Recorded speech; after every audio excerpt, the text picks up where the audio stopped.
Communication is an essential skill, and at university you will continue to build on what you already know. The art of good communication is learning the way people communicate in given situations, to different audiences, and ensuring it is appropriate. You'll be asked to communicate in new ways and will be communicated to in ways that you might not be used to. For example, an email from your tutor, a text message from your friend, a blog post for your society, or an essay for your marker. So it's important to consider your audience, and one of the first people you will need to engage with is your tutor. Many students often worry about addressing their tutor. Should they use formal address, Dear Professor Cook, or the more informal approach, Hi James? One of the best pieces of advice from our current students is to take the lead from your tutor. For example, if they sign off their emails in a formal way, this is how you should address them. If in doubt, it's better to be over-formal than too familiar. Start by being formal and see how they respond. Now let's look at some other situations you will come across.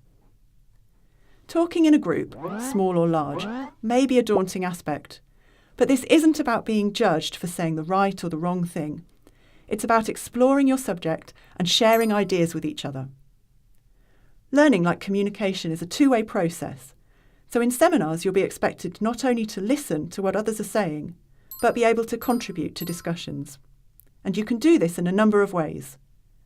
Add your own examples, voice your agreement, or even your disagreement. You don't need to be the most talkative student to show that you're engaged. Be prepared by doing the reading, and you might just enjoy it more than you expect. Now, we often think of communication as face-to-face, but of course it also includes written communication. One of the most common ways of the university getting in touch with you will be via your student email.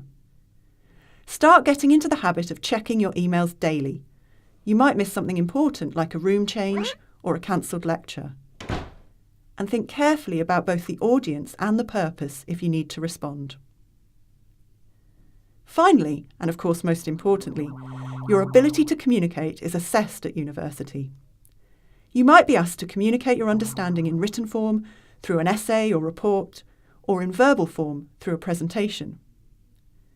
The same principles apply in making sure your communication is clear, has a good structure, and meets the purpose. You'll be given an assessment criteria to help with this last bit.